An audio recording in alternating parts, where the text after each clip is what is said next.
بسم اللہ الرحمن الرحیم۔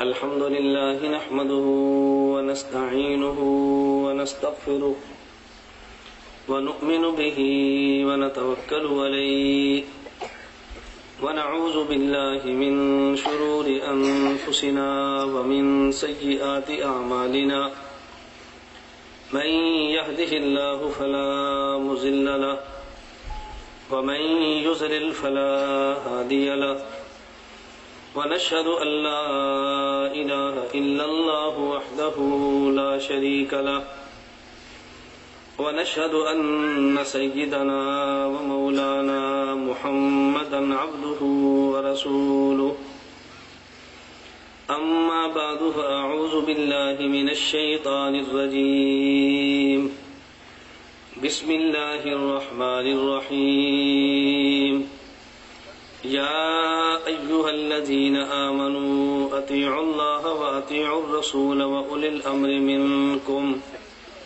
فإن تنازعتم في شيء فردوه إلى الله والرسول إن كنتم تؤمنون بالله واليوم الآخر ذلك خير وأحسن تأويلا اللهم صل على محمد وعلى آل محمد كما صليت على إبراهيم وعلى آل إبراهيم إنك حميد مجيد اللهم بارك على محمد وعلى آل محمد كما باركت على إبراهيم وعلى آل إبراهيم إنك حميد مجيد سلام اس پر کہ جس نے بے قصوں کی دستگیری کی، سلام اس پر کہ جس نے بے قصوں کی دستگیری کی، سلام اس پر کہ جس نے بادشاہی میں فقیری کی، سلام اس پر کہ اسرار محبت جس نے سمجھائے، سلام اس پر کہ جس نے زخم کھائے پھول برسائے، سلام اس پر جو خون کے پیاسوں کو قبائیں دیتا تھا، سلام اس پر جو گالیاں سن کر بھی دعائیں دیتا تھا، سلام اس پر کہ جس کے گھر نہ چاندی تھی نہ سونا تھا، سلام اس پر کہ ٹوٹا ہوا بوریا جس کا بچھونا تھا، سلام اس پر کہ جس نے کھول دی مشکیں اسیروں کی، سلام اس پر کہ جس نے بھر دی جھولیاں فقیروں کی۔ معزز علماء کرام، میرے نہایت واجب الاحترام بزرگوں، مسلک اہل سنت والجماعت سے تعلق رکھنے والے خشوع نوجوان دوستوں اور بھائیوں، میں نے آپ حضرات کی خدمت میں قرآن کریم کی ایک آیت کریمہ تلاوت کی ہے۔ اس آیت کریمہ میں اللہ رب العزت نے ایمان والوں کو خطاب فرما کے ایک نہایت اہم حکم ارشاد فرمایا۔ اللہ رب العزت قرآن کریم میں کبھی خطاب فرماتے ہیں تو یا ایھا الناس کہتے ہیں، اور کبھی خطاب فرماتے ہیں تو یا ایھا الذین آمنوا فرماتے ہیں۔ جب خطاب ان کو کرنا ہو کہ جو عام لوگ ہوں، کافر یا مسلمان، عموماً یا ایھا الناس فرما دیتے ہیں، اور جب خطاب صرف ان کو کرنا ہو جو ایمان والے ہوں تو پھر یا ایھا الذین آمنوا فرماتے ہیں۔ اس آیت میں اللہ رب العزت نے خطاب اہل ایمان کو فرمایا یا ایھا الذین آمنوا، اور اس خطاب میں حق جل مجدہ نے وہ باتیں ارشاد فرما دی ہیں۔ اگر ان تینوں باتوں کو تھام لیا جائے، آدمی ان تینوں باتوں کو پابندی سے اپنی زندگی میں لے آئے تو آدمی کسی بھی فتنے کا شکار نہیں ہو سکتا۔ اگر ان میں سے ایک کو بھی چھوڑ دے تب بھی فتنوں کے دروازے کھل جاتے ہیں۔ حق جل مجدہ نے تین باتیں ماننے کا حکم دیا، اور پہلے یا ایھا الذین آمنوا فرمایا اور پھر حکم دیا۔ پہلے آمنو فرمایا اور پھر حکم دیا، ایسا کیوں اختیار فرمایا؟ جیسے باپ اپنے بیٹے کو حکم دے تو باپ پہلے یہ بات کہتا ہے کہ دیکھو تم میرے بیٹے ہو، میں تمہارا باپ ہوں، مجھے حق حاصل ہے تمہیں بات کہوں، اور تمہارے ذمے ہے کہ میری بات سنو اور اس پہ عمل کرو۔ استاذ اپنے شاگرد کو کہتا ہے کہ دیکھو بیٹا میں تمہارا استاد ہوں، تم میرے شاگرد ہو، میرے تمہارے ذمے حقوق ہیں، میں نے تمہیں تربیت دی ہے، تمہیں پالا اور پوسا ہے، اس لیے میں یہ بات کہتا ہوں اور تمہیں مان لینی چاہیے۔ تو استاذ اپنے شاگرد کو یہ بات سمجھاتا ہے کہ تم نے میرے پاس پڑھا ہے، تمہارا مجھ سے شاگردی کا تعلق ہے، اگر میں حکم دوں تو تمہیں اس کا خیال کرنا چاہیے۔ اللہ رب العزت نے بھی فرمایا یا ایھا الذین آمنو، دیکھو یہ بات میں انہیں کہہ رہا ہوں کہ جو مجھ پر ایمان لا چکے ہیں، یہ بات میں ان کو کہہ رہا ہوں جو میرے پیغمبر کو مان چکے ہیں، یہ بات میں ان کی کر رہا ہوں کہ جو میری باتیں ماننے کا وعدہ کر چکے ہیں۔ یا ایھا الذین آمنو فرمایا تاکہ آدمی پر عمل کرنے کی ترغیب پیدا ہو کہ ہم نے خدا کا حکم مان کر کوئی احسان نہیں کیا۔ جب ہم نے خدا کو خدا مان لیا ہے، اس کا معنی کہ آپ کی ساری باتیں بھی مان لیں گے، اور آمنو کا مطلب ہی یہ ہے کہ اگر اللہ کوئی بات فرمائے ہمیں سمجھ آ جائے تب بھی مان لیں گے، اگر سمجھ نہ آئے تب بھی مان لیں گے، اگر ہمیں بات نظر آئے تب بھی مان لیں گے، اور اگر نظر نہ آئے تب بھی مان لیں گے۔ ایمان کا مطلب ہی یہ ہے آدمی کو سمجھ آئے وہ تب بھی مانے، نہ سمجھ آئے تب بھی مانے، نظر آئے تو مانے، نہ نظر آئے تو مانے، اس کا نام ایمان ہے۔ اگر سمجھ آئی تو پھر مانا، یہ کون سا ایمان ہے؟ اگر نظر آیا تو پھر مانا، یہ کون سا ایمان ہے؟ ایمان کسی بات کا نام ہے، آدمی اپنی عقل قربان کر دے لیکن پیغمبر کی بات کو قربان نہ کرے، بلکہ یہ بات کہ بھی میری عقل چھوٹی ہے، یہ بات مجھے نہیں سمجھ آتی، میں مانتا ہوں اس لیے کہ یہ بات نبی کریم صلی اللہ علیہ وسلم کی ہے، یہ عمل میرے پیغمبر کا ہے، اسی کا نام ایمان ہے۔ ہمارا اہل سنت والجماعت احناف دیوبند کا یہی نظریہ ہے، ہم پیغمبر کی بات کو مان لیتے ہیں، صرف ہماری بات ہی نہیں ہے، ہمارے امام اعظم ابو حنیفہ اللہ ان کی قبر پہ کروڑوں رحمتیں نازل فرمائے، ان کا مزاج بھی یہ ہے اگر قرآن کریم کی آیت موجود ہو، قرآن کے مقابلے میں قیاس آئے، وہ قیاس کو چھوڑ دیتے ہیں، قرآن کریم کو نہیں چھوڑتے۔ اگر حدیث مبارک ہو، حدیث مبارک کے مقابلے میں قیاس آ جائے، قیاس کو چھوڑ دیتے ہیں، حدیث مبارک کو نہیں چھوڑتے، بلکہ ہمارے امام اعظم ابو حنیفہ رحمہ اللہ تو یہاں تک گئے ہیں اگر قیاس اور حدیث ضعیف کا بھی مقابلہ ہو جائے، قیاس کو چھوڑ دیتے ہیں اور حدیث ضعیف کو بھی قبول کر لیتے ہیں۔ ہمارا تو مزاج ہی یہ ہے، ہم عقل کو اس کے خلاف استعمال نہیں کرتے۔ حضرت امام اعظم ابو حنیفہ نعمان بن ثابت رحمۃ اللہ علیہ کوفہ سے چلے ہیں، مکہ مکرمہ گئے ہیں، اور مکہ مکرمہ میں جب گئے حضرت امام باقر سے ملاقات ہوئی۔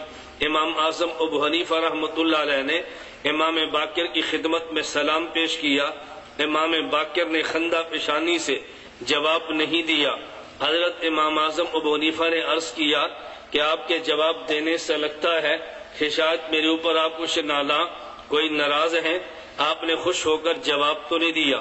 حضرت امام باقر فرمانے لگے میں نے تیرے بارے میں یہ بات سنی ہے کہ تو حدیث کے مقابلے میں قیاس کو لیتا ہے اور حدیثوں کو چھوڑ دیتا ہے، نص کے مقابلے میں قیاس کرتا ہے، نص کو چھوڑ کے قیاس کو لیتا ہے۔ حضرت امام اعظم ابو حنیفہ رحمۃ اللہ علیہ نے امام باقر سے عرض کیا اگر اجازت ہو میں کچھ بات کہہ سکتا ہوں، میں سمجھانے کے لیے طرز اختیار کر لوں۔ حضرت امام باقر نے فرمایا کیوں نہیں، آپ بات کرو۔ امام اعظم ابو حنیفہ نے پوچھا مجھے ایک بات تو ارشاد فرمائے، ایک عورت کو مخصوص دنوں اور ماہواری کے دنوں میں نماز بھی نہیں پڑھنا پڑتی اور روزے بھی نہیں رکھتی، لیکن بعد میں یہی عورت روزے قضا کرتی ہے اور نماز قضا نہیں کرتی، میرا قیاس کہتا ہے اسے نماز قضا کرنی چاہیے، روزے قضا نہیں کرنی چاہیے، میری عقل کہتی ہے یہ نماز قضا کرے اور روزے قضا نہ کرے اس لیے کہ نماز اہم زیادہ ہے، روزہ بنسبت نماز کے غیر اہم ہے، تو اہم کی قضا کرے اور غیر اہم کو چھوڑ دے۔ میری عقل تو یہ بات کہتی ہے، لیکن چونکہ آپ کے نانا جی حضرت پیغمبر صلی اللہ علیہ وسلم کا ارشاد موجود ہے کہ عورت نے نماز قضا نہیں کرنی، روزہ قضا کرنا ہے، تو میں نے اس لیے اپنے قیاس کو چھوڑ دیا ہے حدیث مبارک کی وجہ سے۔ پھر میں دوسری بات عرض کرتا ہوں، آدمی پیشاب، چھوٹا پیشاب آدمی کرتا ہے، نجاست اس کا بھی ہے، یہ بھی نجاست ہے، اور آدمی اگر اپنے گھر والوں کے یہاں جائے اس وقت بھی آدمی کے بدن سے نجاست نکلتی ہے، لیکن دونوں میں فرق یہ ہے، پیشاب کو دیکھو، اس کی نجاست میں شدت ہے، اس نجاست میں پیشاب والی شدت نہیں ہے۔ تو میرا قیاس تو کہتا ہے جب پیشاب کریں تو غسل ہونا چاہیے اور اس نجاست سے وضو ہونا چاہیے، لیکن آپ کے نانا جی نے فرما دیا کہ نہیں، پیشاب کی وجہ سے آدمی کو وضو کرنا پڑتا ہے، اس نجاست کی وجہ سے غسل کرنا پڑتا ہے۔ میں نے عقل کو چھوڑ دیا حدیث پیغمبر کی وجہ سے۔ تیسرا مسئلہ، اگر آدمی فوت ہو جائے، اس نے بیٹی بھی چھوڑی، اس نے بیٹا بھی چھوڑا، تو میری عقل یہ بات کہتی ہے بیٹی کو وراثت 2 گنا دینی چاہیے، بیٹے کو وراثت 1 گنا دینی چاہیے، کیونکہ بیٹا طاقت والا ہے اور بیٹی کمزور ہے، یہ باہر سے جا کے کما لے گا۔ عورت نے کہاں جانا ہے کمانے کے لیے؟ طاقتور کو حق تھوڑا دو، کمزور کو زیادہ دو، اس لیے بیٹی کو 2 گنا دو اور لڑکے کو 1 گنا دو۔ لیکن چونکہ قرآن کا فیصلہ آ گیا ہے، للذکر مثل حظ الانثیین، قرآن نے فیصلہ فرما دیا کہ مرد کو 2 گنا دینا ہے، عورت کو 1 گنا دینا ہے، تو میں نے قرآن کی وجہ سے اپنی عقل کو قربان کر دیا ہے۔ حضرت امام باقر اٹھے، امام ابو حنیفہ کا ماتھا چوم لیا اور فرمایا ابو حنیفہ تو سچ کہتا ہے، ہم نے غلط سنا تھا کہ تو قیاس کو حدیث پہ ترجیح دیتا ہے۔ ہمارا مسلک تو یہاں تک ہمارے امام کا ہے، اگر قیاس حدیث کے مقابلے میں آ جائے ہم قیاس کو چھوڑ دیتے ہیں اور حدیث مبارک کو لے لیتے ہیں، اس میں الجھن کی بات تو نہیں، لیکن کبھی بات امام اعظم ابو حنیفہ رحمت اللہ علیہ کے لوگ سمجھتے نہیں ہیں، امام صاحب کی ذات پہ اعتراض کر گزرتے ہیں۔ مجھے ایک نوجوان مکہ مکرمہ میں ملا اور اس کا موقف یہ تھا، پہلے وہی لڑکا حنفی اہل سنت والجماعت دیوبندی تھا، بعد میں بدل کے غیر مقلد اہل حدیث ہوا۔ نوجوان سے پوچھا بھئی کیوں بدلا؟ وہ نوجوان کہنے لگا میں نے حضرت امام اعظم ابو حنیفہ رحمت اللہ علیہ کا ایک مسئلہ دیکھا، ایک ان کا قول دیکھا ہے۔ امام اعظم ابو حنیفہ فرماتے ہیں اگر تمہیں کو میرا مسئلہ ملے اور حدیث کے مقابل اس کو چیک کر لیا کرو، اگر حدیث کے مخالف ہو میرے مسئلے کو چھوڑ دینا اور حدیث کو لے لینا۔ یہ امام صاحب نے فرمایا۔ پھر میں نے ان کا ایک مسئلہ دیکھا، ایک مسئلہ موجود تھا، مقابلے میں حدیث کو دیکھا، تو چونکہ حدیث اور مسئلے میں مخالفت تھی میں نے مسئلے کو چھوڑ دیا، میں نے حدیث کو لے لیا۔ پہلے مقلد تھا، اب میں اہل حدیث بنا۔ میں نے اسے پوچھا بھی کون سا مسئلہ ہے؟ اس نے کہا مسئلہ یہ ہے کہ امام اعظم ابو حنیفہ رحمت اللہ علیہ فرماتے ہیں کہ جمعے کے دن اگر آدمی مسجد میں آئے تو امام خطبے کے لیے ممبر پر بیٹھ چکا ہو، یہ سنتیں نہ پڑھے اور بیٹھ جائے، جبکہ حدیث مبارک میں موجود ہے رسول اکرم صلی اللہ علیہ وسلم ممبر پہ تشریف فرما ہے اور خطبہ دے رہے ہیں، ایک صحابی رسول آئے اور مسجد میں آ کر بیٹھ گئے۔ نبی کریم صلی اللہ علیہ وسلم نے فرمایا قم فصلی، کھڑے ہو جاؤ اور نماز پڑھو۔ اللہ کے نبی نے ان کو حکم فرمایا کہ تم پڑھو۔ امام اعظم ابو حنیفہ فرماتے ہیں کہ جب امام خطبہ دے سنت نہیں پڑھنی چاہیے، اللہ کے نبی نے صحابی کو کھڑا کر کے پڑھوا دیا۔ اس لیے جب یہ حدیث کے مخالف مسئلہ آ گیا تو میں نے مسئلے کو چھوڑ دیا اور میں نے حدیث کو لے لیا ہے۔ میں نے کہا بیٹا تم باتیں دونوں نہیں سمجھے، یہ جو امام اعظم ابو حنیفہ نے فرمایا کہ میرا مسئلہ تم چیک کیا کرو، یہ تم امام صاحب کی بات سمجھے نہیں ہو۔ اگر تم امام ابو حنیفہ کی یہ بات سمجھ لیتے مسئلہ کبھی چیک نہ کرتے۔ اور یہ جو اگر تم نے کہا کہ یہ مسئلہ حدیث کے خلاف تھا، میں نے اس لیے مسئلے کو چھوڑ دیا اور حدیث کو لے لیا۔ میں نے کہا تم مسئلہ نہیں سمجھے، اگر مسئلہ سمجھ لیتے کبھی تم تقلید نہ چھوڑتے۔ یہ میرے 2 جملے شاید آپ بھی نہیں سمجھے، مجھے ذرا سمجھانا پڑے گا۔ میں نے اسے کہا یہ جو امام اعظم ابو حنیفہ نے فرمایا کہ میرے مسئلے کو چیک کرو، یہ مسئلہ تم بات سمجھے نہیں ہو۔ اگر ان کی بات سمجھ جاتے تو تم مسئلہ چیک ہی نہ کرتے اور اگر امام صاحب کا مسئلہ سمجھ لیتے کبھی بھی تقلید کا انکار نہ کرتے. نہ تم امام صاحب کی بات سمجھے ہو نہ تم امام صاحب کا مسئلہ سمجھے ہو. اچھی طرح بات سمجھنا، نہ تم امام صاحب کا مسئلہ سمجھے ہو اور نہ تم امام صاحب کی بات سمجھے ہو. آپ کہیں گے بھئی کیوں نہیں سمجھے؟ امام صاحب نے فرمایا کہ میرے مسئلے کو بولو، میرے مسئلے کو. تو اس نے چیک کیا نا، تو اس نے غلط کیا ٹھیک کیا؟ میں نے کہا نہیں تو سمجھا نہیں ہے. اگر سمجھتا تو چیک ہی نہ کرتا. آپ نے کہنا یہ کوئی بات ہے؟ جب امام صاحب فرماتے ہیں مسئلہ چیک کرو، اس نے چیک کر لیا. میں نے کہا نا اگر تو یہ بات سمجھ لیتا تو مسئلہ چیک نہ کرتا. اس نے کہا جی وہ کیسے؟ میں نے کہا میں مثال دوں گا تو پھر تمہیں بات سمجھ آئے گی. ایک بات میں علماء کے لیے عرض کرتا ہوں، یہ بات ذہن نشین فرما لیں. کبھی آدمی گفتگو عالم سے کرتا ہے، کبھی گفتگو غیر عالم سے کرتا ہے. اگر گفتگو عالم سے کرنی پڑے تو پھر اس کو دلیل سے قائل کرتے ہیں، اور اگر گفتگو غیر عالم سے کرنی پڑے پھر اس کو مثال سے قائل کرتے ہیں. عالم کو قائل کرنے کا طریقہ دلیل ہوتی ہے اور غیر عالم کو قائل کرنے کا طریقہ مثال ہوتی ہے. ہم غیر عالم کو بھی دلیل دیتے ہیں، دلیل اس کی سمجھ سے اوپر ہوتی ہے، وہ دلیل کو سمجھ نہیں پاتا، مزید علماء کا مخالف ہوتا ہے. عالم کو قائل کرو تو دلیل سے، غیر عالم کو قائل کرو تو مثال سے. اس لیے میں مثال دینے لگا ہوں تاکہ بات سمجھیں. میں نے کہا بیٹا مجھے یہ بات سمجھاؤ، ایک آدمی کے پیٹ میں درد ہے، وہ ڈاکٹر کے پاس گیا اور ڈاکٹر ہے MBBS. اس نے کہا جی میرے پیٹ میں درد ہے، ڈاکٹر صاحب چیک کرو اور مجھے دوا دے دو. ڈاکٹر کے پاس گیا تو ڈاکٹر نے دوا کے طور پہ اس کو 2 یا 4 گولیاں دے دی اور کہا اس کا 100 روپیہ دے دو اور جا کر یہ گولیاں کھا لو. اس نے کہا ڈاکٹر صاحب اتنی مہنگی گولی، پیٹ درد کی 2 گولیاں اور 100 روپے کی؟ تو ڈاکٹر صاحب نے فرمایا یہ امپورٹڈ گولیاں ہیں، پاکستان کی نہیں ہے. یہ بیٹا بہت اچھی دوا ہے، اس کو استعمال کرو. اور ایسا کرو استعمال کرنے سے پہلے کسی کو چیک کرا لو، اگر یہ میری دوا ٹھیک ہو استعمال کر لینا، اور اگر میری دوا ٹھیک نہ ہو اس کو گٹر میں پھینک دو اور مجھ سے 200 روپیہ آ کر لے لو. تم نے 100 کی دوائی دی ہے، 200 روپیہ لے لو. یہ آدمی گیا ایک شخص کو چیک کرایا، بھائی ذرا دوا چیک کرو. اس نے جب اس دوا کو چیک کیا سونگا، اس نے کہا دوا نہیں یہ تو زہر ہے. اس نے جا کے گٹر میں پھینکا اور شام ڈاکٹر کے پاس چلا گیا. اس نے کہا ڈاکٹر صاحب مجھے 200 روپیہ دو. ڈاکٹر صاحب نے پوچھا کیوں؟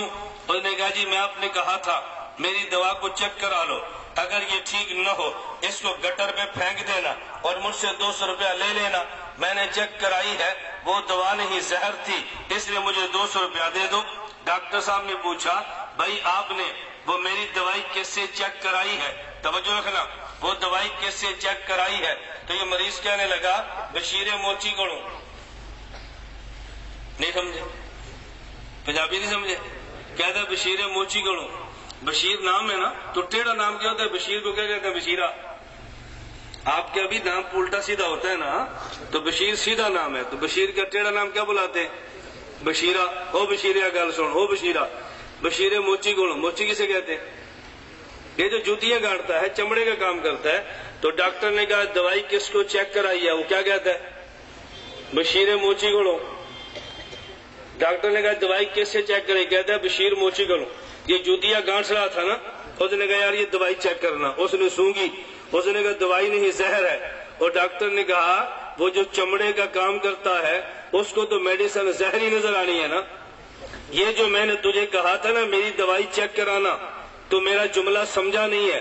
اس کا مطلب یہ نہیں تھا کہ بشیر موچی سے چیک کرانا، اس کا مطلب یہ تھا MBBS ڈاکٹر سے چیک کرانا.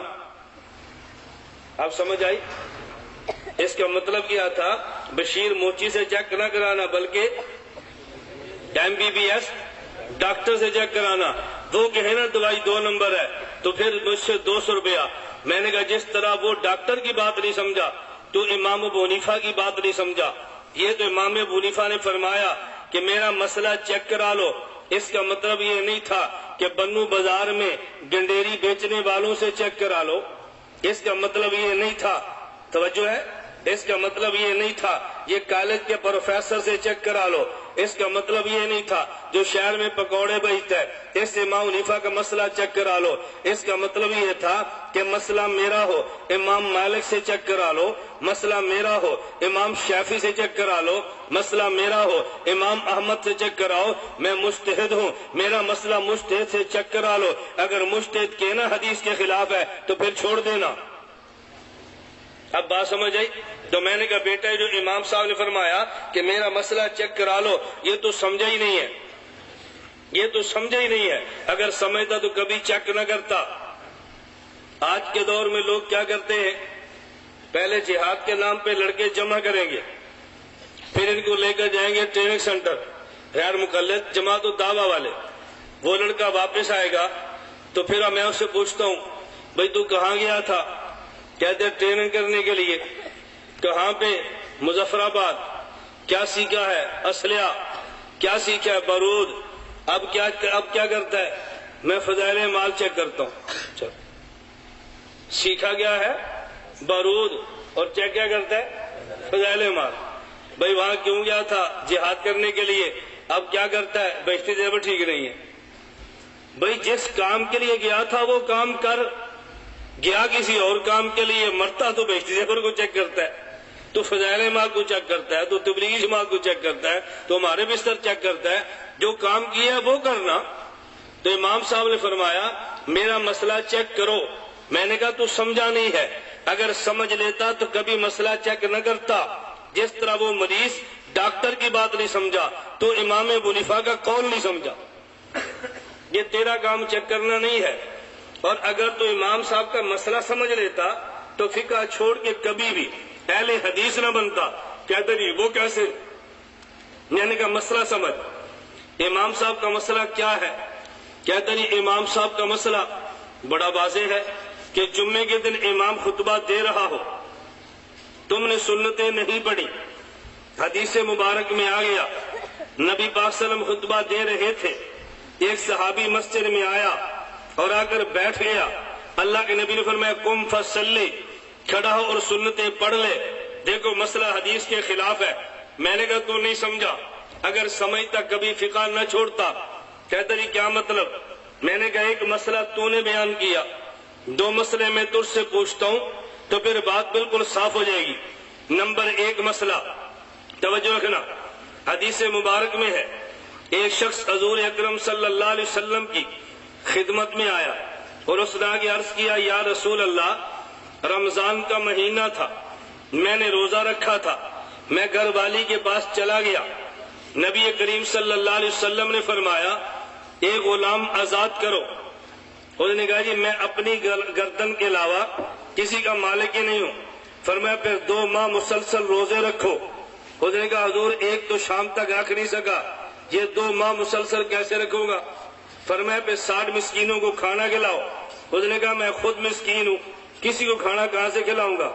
بیٹھا ہوا تھا ایک صحابی آگے، کہا یا رسول اللہ یہ کھجوروں کا ایک ٹوکرا ہے، یہ مدینے کے مساکین کے لیے ہے، فرمایا یہ کھجوریں لے جاؤ اور باہر جا کے تقسیم کر دو۔ اس نے کہا جی مجھ سے بڑا محلے میں مسکین کون ہوگا؟ اللہ کے نبی فرمانے لگے چلو کھجوریں تم خود کھا لو، یہی تمہارا کفارہ ہے۔ حدیث میں آ گیا کہ نہیں؟ بولو حدیث میں آ گیا نا؟ ذرا دوسری حدیث سنو۔ میں نے کہا رسول اکرم صلی اللہ علیہ وسلم اپنے گھر سے نکل کے باہر مدینہ منورہ بازار میں ہے، ایک یہودی کے ساتھ تکرار شروع ہے، بحث چل رہی ہے۔ یہودی کہنے لگا کہ حضور آپ نے یہ گھوڑا مجھ سے نہیں خریدا۔ فرمایا نہیں میں نے خریدا، تو نے بیچا ہے۔ یہودی کہتا ہے میں نے نہیں بیچا۔ حضور اکرم صلی اللہ علیہ وسلم نے فرمایا کہ تو نے بیچا ہے۔ یہ بات چل رہی تھی، ایک صحابی رسول حضرت حذیمہ آگے، انہوں نے کہا یا رسول اللہ میں گواہی دیتا ہوں کہ آپ نے گھوڑا خریدا ہے، اس نے گھوڑا بیچا ہے۔ نبی کریم صلی اللہ علیہ وسلم نے فرمایا تو گواہی کیسے دیتا ہے؟ گواہی تو وہ دیتا ہے جو موقع پر موجود ہو۔ جب میری اور اس کی بیع شرا ہوئی ہے تو موقع پر موجود نہیں تھا، تو پھر گواہی کیسے دیتا ہے؟ صحابی کہنے لگے یا رسول اللہ آسمان سے جبریل آتا ہے اور واپس چلا جاتا ہے، ہم نے کبھی نہیں دیکھا، لیکن آپ نے فرمایا ہم نے گواہی دے دی ہے، جبریل کا آسمان سے آنا اور جانا بغیر دیکھے آپ کے فرمانے پر مان سکتے ہیں، اور گھوڑے کا بیچنا اور خریدنا آپ کے فرمانے پر ہم بغیر دیکھے نہیں مان سکتے۔ نبی کریم صلی اللہ علیہ وسلم اتنے خوش ہوئے، فرمانے کہ من شاہد لو خزیمہ فہو حسبو۔ دیکھو اصل بات تو یہ ہے کہ کسی بھی کیس میں مدعی کی حق میں فیصلہ تب ہوگا کہ جب گواہ دو ہو جائے، لیکن یہ میرا صحابی حضرت خزیمہ فرمائے اس کے لیے میں نبوی اعزاز دیتا ہوں، اگر یہ اکیلا ہو جائے تو دو کی جگہ پہ کافی ہے، اکیلا ہو جائے تو دو کی جگہ پہ۔ میں نے کہا بیٹا تو مسئلہ بتانا۔ ایک چیکر تھا، سمجھ گئے کون تھا؟ چیکر، نام لینے کی ضرورت تو نہیں ہے نا، فقہ چیک کرنے والا، بیت زیور چیک کرنے والا چیکر تھا۔ اس نے روزہ رکھا، حالت روزے میں بیوی کے پاس چلا گیا۔ اب مسجد میں آ کے مولوی صاحب سے کہتا ہے مولوی صاحب مجھے کھجوریں کھلاؤ۔ مولوی صاحب نے پوچھا کیوں؟ اس نے کہا جی میں نے روزہ رکھا تھا، پھر بیوی کے پاس چلا گیا۔ مولوی صاحب نے کہا جوتا لانا۔ اس نے کہا کیوں؟ حضور نے کھجوریں کھلائی، آپ جوتے کھلاتے ہو؟ یہ تو حدیث کے خلاف ہے۔ بات سمجھ آ گئی؟ نبی پاک صلی اللہ علیہ وسلم نے کیا کھلائی؟ بولو کھجوریں، اور مولوی صاحب کیا کھلا رہے ہیں؟ کہتے تو حدیث کے خلاف ہے۔ حضور نے تو کھجوریں کھلائی تو تم مجھے جوتے مارتے ہو، اس کا مطلب تجھے شاباش دے، تو نے بڑا اچھا کام کیا ہے، تجھے کھجوریں کھلائیں۔ کہتے دیکھو حدیث کے خلاف ہے، توجہ رکھنا۔ میں نے کہا کیوں؟ کہتا جب نبی پاک نے کھجوریں کھلائیں تو آپ کیوں جوتے مارتے ہیں؟ میں نے کہا مجھے اب مسئلہ بتا، کھجوریں کھلانے چاہیے کہ جوتا؟ کہتے نہیں جوتے مارے۔ میں نے کہا جب حدیث میں کھجوریں تو پھر کیوں نہیں کھلاتے؟ مجھے کہنے لگا جی دیکھو مسئلہ بڑا واضح ہے، اصل اصول تو یہ ہے اگر کوئی بندہ روزہ رکھ لے اور روزے کو توڑ دے، اس کا حل یہ ہے ایک غلام آزاد کرے، اگر آزاد نہیں کر سکتا تو 2 ماہ مسلسل روزے رکھے، اگر نہیں رکھ سکتا تو 60 مساکین کو کھانا کھلائے۔ کفارہ یہی ہے، یہ عام قانون اور اصول ہے، لیکن وہ خاص صحابی کی خصوصیت ہے کہ ان کو اللہ کے نبی نے گنجائش دی ہے۔ خصوصیت اور ہوتی ہے، قانون اور ہوتا ہے۔ میں نے کہا بالکل اسی طرح ایک چیکر عدالت میں گیا گواہ بن کے، جج نے اس کی گواہی سن لی تو جج نے کہا گواہ دوسرا بھی لاؤ۔ یہ چیکر کہنے لگا نہیں جی میں اکیلا کافی ہوں۔ جج نے پوچھا کیوں؟ اس نے کہا میں گواہی دیتا ہوں اللہ کے نبی نے گھوڑا خریدا ہے اور یہودی نے بیچا ہے۔ جج نے کہا پھر کیا ہو گیا؟ اس نے کہا جب حضرت خزیمہ صحابی نے کہا تھا اللہ کے نبی آپ نے گھوڑا خریدا یہودی نے بیچا تو حضور نے فرمایا تو اکیلا کافی ہے، آپ کیوں نہیں کہتے میں اکیلا کافی ہوں؟ میں نے کہا جج بات مان لے گا؟ مجھے کہتے ہیں نہیں۔ میں نے کہا کیوں نہیں مانے گا؟ کہتا ہے جی قانون تو یہی ہے کہ ایک کیس میں گواہ 2 ہونے چاہیے، لیکن حضرت خزیمہ کی خصوصیت ہے کہ نبی نے فرمایا تو 1-2 کی جگہ پہ کافی ہے۔ میں نے کہا پھر مسئلہ حل ہو گیا۔ میرا امام اعظم ابو حنیفہ وہ قانون بھی جانتا ہے، خصوصیات بھی جانتا ہے۔ جس طرح روزے کے کفارے کے مسئلے پہ قانون یہ ہے کہ ایک غلام آزاد کیا جائے، اگر غلام نہیں ہے تو 2 ماہ مسلسل روزے رکھے، اگر نہیں رکھ سکتا تو پھر 60 مسکینوں کو کھانا کھلائے۔ لیکن اس صحابی کی خصوصیت ہے اسے کھجوریں ملی ہے۔ قانون تو یہ ہے مدعی کے حق میں 2 گواہ آئے، خزیمہ کی خصوصیت ہے 1 کو 2 کی جگہ پہ فرما دیا گیا۔ قانون تو یہ ہے اذا خرج الامام فلا صلاۃ ولا کلام، کہ جب امام خطبے کے لیے آ جائے تو باتیں بھی نہیں کر سکتے، سنتیں بھی نہیں پڑھ سکتے۔ اس صحابی کی خصوصیت ہے قم فصلی،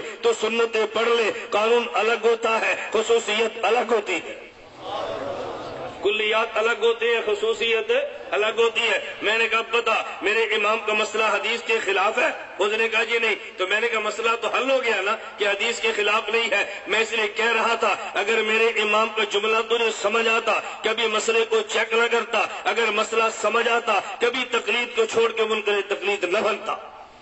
آپ نے امام کو سمجھا جو نہیں ہے۔ خیر میں بات اصل جو سمجھانا چاہ رہا ہوں، میں نے کہا اللہ رب العزت نے اعلان فرمایا یا ایھا الذین آمنوا، یہ بات میں اسے کہتا ہوں جو میری بات کو مانتا ہے، ایمان والا ہے۔ میں کہہ یہ رہا تھا کہ دیوبند کا تو موقف یہ ہے بات سمجھ آئے تب بھی مانتے ہیں، نہ سمجھ آئے تب بھی مانتے ہیں۔ یہ شرط یہ ہے کہ بات اللہ کے پیغمبر کی ہو۔ اس نے فرمایا یا ایھا الذین آمنوا، یا ایھا الذین آمنوا، اے ایمان والو میں میں خدا تمہیں حکم دینے لگا ہوں، اطیعوا اللہ، تم نے خدا کی بات ماننی ہے۔ نمبر 2 وَأَطِيعُوا الرَّسُولَ، تم نے پیغمبر کی بات ماننی ہے۔ نمبر 3 وَأُولِي الْأَمْرِ مِنْكُمْ، تم نے فقہا کی بات ماننی ہے۔ خدا نے تینوں کی بات کیوں فرمائی ہے؟ اگر اللہ یہ بات فرما دیتے اطیعوا اللہ، دیکھو ایک اللہ کی بات مانو، آج تمہیں کتنے لوگ ملیں گے جس صرف قرآن کی بات کرو۔ اطیعوا اللہ، خدا کی بات مانو، خدا کی بات کا نام قرآن ہے۔ وَأَطِيعُوا الرَّسُولَ، پیغمبر کی بات مانو، پیغمبر کی بات کا نام حدیث ہے۔ وَأُولِي الْأَمْرِ مِنْكُمْ، فقہا کی بات مانو، ارے فقہا کی بات کا نام فقہ ہے۔ خدا نے تینوں بات ماننے کا حکم دیا، خدا کی بات بھی مانو جس کا نام قرآن ہے، پیغمبر کی بات بھی مانو جس کا نام حدیث ہے، فقہا کی بات بھی مانو جس کا نام فقہ ہے۔ آج کتنے وہ لوگ ہیں اور یہ ہم حدیث نہیں مانتے، ہمیں قرآن کافی ہے۔ کتنے لوگ ہیں کہتے ہم فقہ نہیں مانتے، ہمیں قرآن و حدیث کافی ہے۔ میں نے کہا تجھے بات سمجھ آئی ہے؟ الیاذ باللہ، کیا خدا کو سمجھ نہیں آئی؟ جب خدا فرما رہے ہیں اللہ کی بات بھی مانو، پیغمبر کی بات بھی مانو، فقہا کی بات بھی مانو، اب بتا بات تیری مانے یا خدا کی مانے؟ بات تیری مانے یا خدا کی مانے؟ جب خدا خود فرما رہا ہے فقہا کی بات مانو، ہم کیوں نہ مانے؟ خدا خود فرما رہا ہے میرے پیغمبر کی بات مانو، ہم کیوں نہ مانے؟ میں نے کہا بیٹا ہمیں ماننا ضروری ہے، ہم خدا کی بات بھی مانیں گے، پیغمبر کی بات بھی مانیں گے اور فقہا کی بات بھی مانیں گے۔ توجہ رکھنا، کسی بندے کے ذہن میں آ سکتا ہے اور بھائی آپ نے یہ بات تو سمجھ آتی ہے خدا کی بات مانو لیکن پیغمبر کی بات کیوں مانے؟ میں منکر حدیث کو کہتا ہوں، میں کہتا ہوں اس لیے مانو کہ جب اللہ نے فرمایا تو میری بات مانو، تو کوئی بندہ کہہ سکتا ہے بھائی خدا کی بات کیسے مانیں گے؟ نہ خدا کو دیکھا ہے نہ خدا کو سنا ہے تو مانیں گے کیسے؟ خدا کو نہ دیکھا نہ خدا کو سنا تو بات مانیں گے کیسے؟ اس لیے خدا نے فرمایا وَأَطِيعُوا الرَّسُولَ، میرے پیغمبر کی بات مانو۔ یہ بات تو ٹھیک ہے تم نے خدا کو نہیں دیکھا، یہ بات تو ٹھیک ہے لیکن تم نے خدا کو نہیں سنا، لیکن خدا نے تمہیں نمائندہ پیغمبر وہ دیا ہے جس نے خدا کو دیکھا بھی ہے، جس نے خدا کو سنا بھی، جس نے خدا کو دیکھا بھی ہے اور جس نے خدا کو سنا بھی ہے۔ ہمارے پیغمبر نے خدا کو دیکھا بھی ہے، ہمارے پیغمبر نے خدا کو سنا بھی ہے اور دیکھا بھی ہے۔ تو جب ہم خدا کو نہ دیکھ سکتے ہیں نہ خدا کو سن سکتے ہیں تو پھر خدا کی بات کیسے مانیں گے؟ اس کا جواب دیا ہے وَأَطِيعُوا الرَّسُولَ، میرے پیغمبر کی بات مانو، پیغمبر نے خدا کو دیکھا بھی ہے اور پیغمبر نے خدا کو سنا بھی ہے۔ آپ حضرات نے علماء کو بہت اچھی طرح جانتے ہیں، میں عوام کے لیے کہتا ہوں، مشکات شریف کتاب الایمان کی پہلی حدیث، بڑی لمبی حدیث، حدیث جبرائیل، میں وہ ساری حدیث کے بعد نہیں کہتا، اس کا ایک جملہ ذہن میں رکھے۔ حضرت جبریل امین نے رسول اللہ صلی اللہ علیہ وسلم سے پوچھا، توجہ رکھنا، اخبرنی عن الاحسان، اے اللہ کے پیغمبر احسان کسے کہتے ہیں؟ پہلے پوچھا اسلام کسے کہتے ہیں، پھر پوچھا ایمان کسے کہتے ہیں، پھر پوچھا احسان کسے کہتے ہیں، پھر پوچھا قیامت کب آئے گی، پھر پوچھا علامات قیامت کیا ہے۔ یہ 5 سوال کیے، ان میں تیسرا سوال یہ تھا حضور احسان بتائیں کسے کہتے ہیں؟ نبی کریم صلی اللہ علیہ وسلم نے جواب دیا ان تعبد اللہ کأنک تراہ فإن لم تکن تراہ فإنہ یراک، عبادت خدا کی یوں کرنا گویا تو خدا کو دیکھتا ہے، اور اگر یوں نہ کر سکے تو پھر عبادت یوں کرنا خدا تجھے دیکھتا ہے۔ حضرت مولانا صوفی سرور دامت برکاتہم جامعہ اشرفیہ لاہور کے شیخ الحدیث شرح بخاری میں ارشاد فرماتے ہیں ایک عبادت نبی کی ہے ایک عبادت امتی کی ہے۔ نبی نے دونوں عبادتیں بتا دی ہے۔ نبی کی عبادت یہ ہے نبی خدا کو دیکھے، خدا نبی کو دیکھے۔ امتی کی عبادت یہ ہے یہ خدا کو نہیں دیکھتا، خدا اسے دیکھتا ہے۔ ان تعبد اللہ کأنک تراہ، عبادت یوں کرنا گویا تو خدا کو دیکھے، یہ عبادت نبی کی ہے۔ فإن لم تکن تراہ فإنہ یراک، عبادت یوں کرنا کہ تو نہیں دیکھ سکتا خدا تجھے دیکھے، یہ عبادت امتی کی ہے۔ نبی کی عبادت کا نام عبادت مشاہدہ ہے، وہ جانبین ایک دوسرے کو دیکھ لیتے ہیں۔ امتی کی عبادت عبادت غیبوبت ہے، امتی خدا کو نہیں دیکھتا لیکن خدا امتی کو دیکھ رہا ہے۔ میں نے اس نبی کا کلمہ پڑھا ہے جس نبی نے خدا کو سنا بھی ہے، جس نبی نے خدا کو دیکھا بھی ہے۔ ہم نہ دیکھ سکتے نہ سن سکتے ہیں لیکن نبی نے مصطفیٰ نے خدا کو دیکھ بھی لیا ہے، خدا کو سن بھی لیا ہے. تم خدا کی نہیں سن سکتے، لیکن نبی خدا کا نمائندہ ہے. وَأَطِيعُوا الرَّسُولَ، میرے پیغمبر کی بات مانو، اور جو تم پیغمبر کی بات مانو گے، مَن يُطِعِ الرَّسُولَ فَقَدْ أَطَاعَ اللَّهَ، یہ میرے پیغمبر کی بات رہی ہے، یہ تو میری بات ہے. نبی نمائندہ میرا ہے، اپنی بات نہیں کرتا، یہ بات میری کرتا ہے. وَمَا يَنطِقُ عَنِ الْهَوَىٰ إِنْ هُوَ إِلَّا وَحْيٌ يُوحَىٰ، نبی خود نہیں بولتا، نبی کی زبان پہ وحی بولتی ہے. مولانا رومی فرماتے ہیں گفتہ اللہ بوال گرچہ از حکوم عبداللہ بوال، اگرچہ بات پیغمبر کی ہوتی ہے، زبان پیغمبر کی ہوتی ہے، لیکن بات پیغمبر کی نہیں، بات پیغمبر کے خدا کی ہوتی ہے. فرمائے اطیعوا اللہ، تم خدا کی بات مانو. کوئی بندہ کہہ سکتا ہے کیسے مانے؟ فرمایا واطیعوا الرسول، کیسے کا مانا پیغمبر کی بات مانو. اور یہ بات کیوں فرمائی؟ ذرا دوسری وجہ سننا، یہ بات کیوں فرمائی؟ بات نبی کی مانو، اطیع اللہ کافی کیوں نہیں تھا؟ اطیع رسول کیوں فرمایا؟ دوسری وجہ، وجوہات تو ذہن میں ایک وجہ عرض کرنے لگا. دوسری وجہ، کوئی بندہ کہے گا خدا نے فرمایا نماز پڑھو، اب بندہ نماز کیسے پڑھے؟ خدا نماز پڑھ کے دکھا تو نہیں سکتا. روزہ پڑھو رکھو، روزہ کیسے رکھے؟ خدا نے روزہ رکھ کے تو دکھانا نہیں ہے. حج کرو، حج کیسے کرو؟ خدا نے حج کر کے تو نہیں دکھانا. اس نے فرمایا اطیعوا الرسول، میرے پیغمبر کی بات مانو. ارے نماز میں حکم خدا ہوگا، طریقہ مصطفیٰ ہوگا. روزے میں حکم خدا ہوگا، طریقہ مصطفیٰ ہوگا. جتنی عبادات ہوں گی اس میں حکم خدا ہوگا، طریقہ مصطفیٰ ہوگا. عبادت تبھی بنے گی جب حکم خدا ہو، طریقہ مصطفیٰ ہو، ورنہ تیرے بس میں نہیں تھا. حکم خدا پہ عمل کیسے کرتا؟ توجہ رکھنا. اور اس لیے میں ایک نقطہ دینے لگا، حکم خدا طریقہ مصطفیٰ ضروری تھا. اس لیے کہ خدا نے نبی ہمیشہ بشر کو بنایا ہے تاکہ بشری تقاضے سمجھے. اگر نبی میں بشری تقاضے نہ ہوتے اور پھر نبی نبوت کا اعلان کرتا، امتی کہہ سکتا تھا اگر اس نے روزہ رکھا تو کون سا کمال کیا، اسے تو بھوکی نہیں لگتی. اگر اس نے نماز پڑھی تو کیا کمال کیا، یہ تو تھکتا ہی نہیں ہے. اگر ان نے فلاں کام کیا تو کیا کمال ہے. فرمایا نہیں، بھوک تجھے بھی لگتی ہے، بھوک پیغمبر کو بھی لگتی ہے، روزہ تجھے بھی ہے، روزہ پیغمبر کو بھی ہے. وہ تیرے مسائل کو سمجھتا ہے جو کہ جن سے بشر سے ہے، سمجھتا ہے. اطیعوا اللہ و اطیعوا الرسول، اللہ کی بات مانو، اللہ کے پیغمبر کی بات بھی مانو. ایک درمیان میں میرے ذہن میں سوال آ گیا، میں اس کو نقل کر کے جواب دیتا چلا جاؤں. ہمارے اوپر لوگ سوال بہت کرتے ہیں مسئلہ کے دیوبند پہ، اور کسی کو نہیں چھیڑیں گے، ہمارے اوپر سوال کریں گے. سوال کیا ہے؟ مجھے ایک شخص کہنے لگا دیوبند کے مدرسوں میں، دیوبند کی خانقاہوں میں ایک جملہ لکھا ہوتا ہے جو حدیث کے خلاف ہے. میں نے کہا کون سا جملہ؟ آپ دیکھیں نا آپ کے لکھا ہوا ہے، یہاں پتہ نہیں ہے، یعنی دفتروں میں لٹکا ہوتا ہے.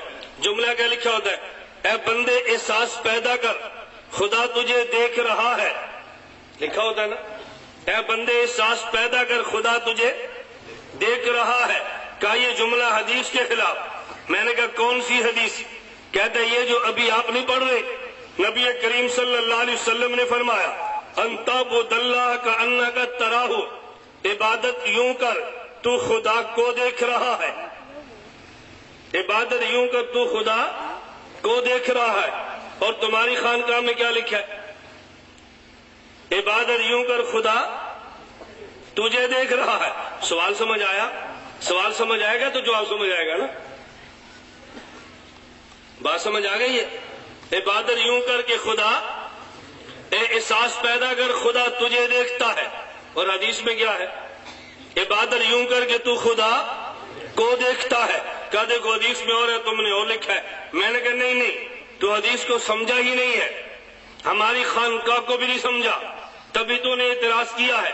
اگر سمجھتا اعتراض کیوں کرتا؟ اور بھائی عبادت دو قسم کی ہے، ایک عبادت نبی کی ہے، عبادت یوں کر کے خدا کو دیکھتا ہے.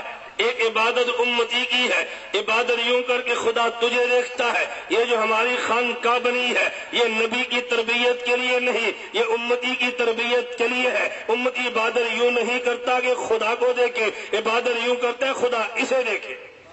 نعرہ تکبیر، وکیل اخلاق الیاس گمان صاحب، نعرہ تکبیر. یا ایھا الذین آمنوا اطیعوا اللہ. توجہ رکھنا، میں نے آپ کو یہ بتانا ہے قرآن پہ عمل کرتا کون ہے. دیوبند والے کرتے ہیں یا دوسرے کرتے ہیں؟ عمل کرتا کون ہے؟ ذرا دلیل سے سمجھے. یا ایھا الذین آمنوا اطیعوا اللہ، اے ایمان والو اللہ کی بات مانو. اللہ کی بات کا نام قرآن ہے. ایمان والو پیغمبر کی بات مانو. پیغمبر کی بات کا نام حدیث. پیغمبر کی بات کا نام حدیث ہے. میں بتا رہا تھا قرآن بھی ماننا ضروری ہے، حدیث بھی ماننا ضروری ہے، اس لیے کہ خود قرآن نے اعلان کیا نبی کی بات بھی مانو اور پیغمبر کی بات بھی مانو. آگے چلیے. وَأُولِي الْأَمْرِ مِنْكُمْ.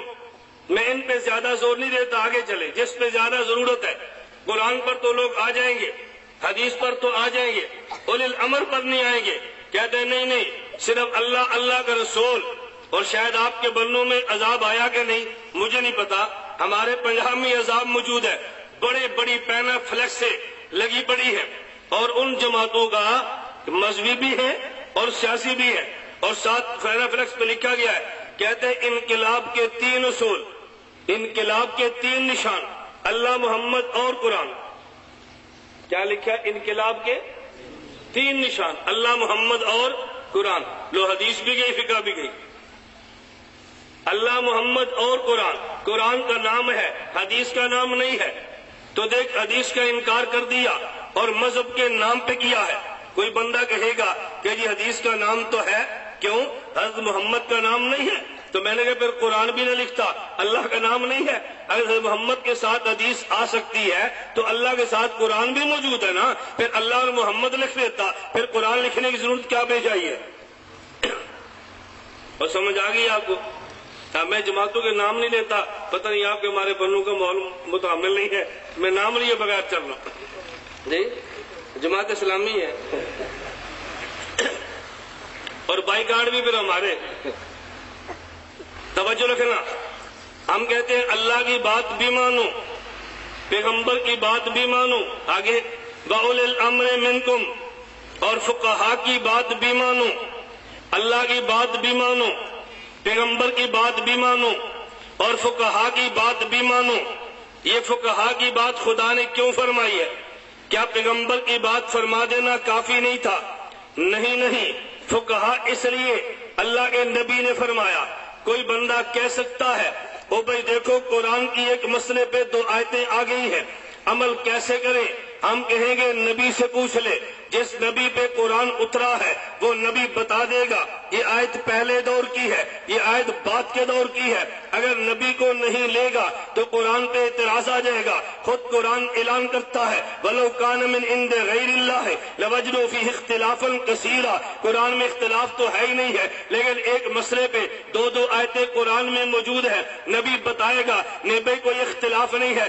اختلاف تب ہوتا جب ایک ہی وقت میں دونوں آیتیں اترتی. ایک آیت پہلے دور میں اتری ہے، ایک آیت بعد کے دور کے اندر آئی ہے. جب زمانہ بدل جائے اسے تناقض اختلاف نہیں کہا جاتا. توجہ رکھنا. نبی کی بات مانیں گے قرآن کا اختلاف ختم ہو جائے گا. لیکن اگر کسی مسئلے پر 2 حدیثیں آ جائیں اب تو کہاں جائے گا؟ اگر ایک مسئلے پر 2 حدیثیں آ جائیں اور اللہ کے نبی بتا کر نہ گئے ہوں یہ حدیث پہلے دور کی ہے، یہ حدیث بعد کے دور کی ہے، اب تجھے کون بتائے گا یہ حدیث پہلے دور کی، یہ حدیث بعد کے دور کی؟ ذرا توجہ رکھنا. میں ایک اصول دینے لگا.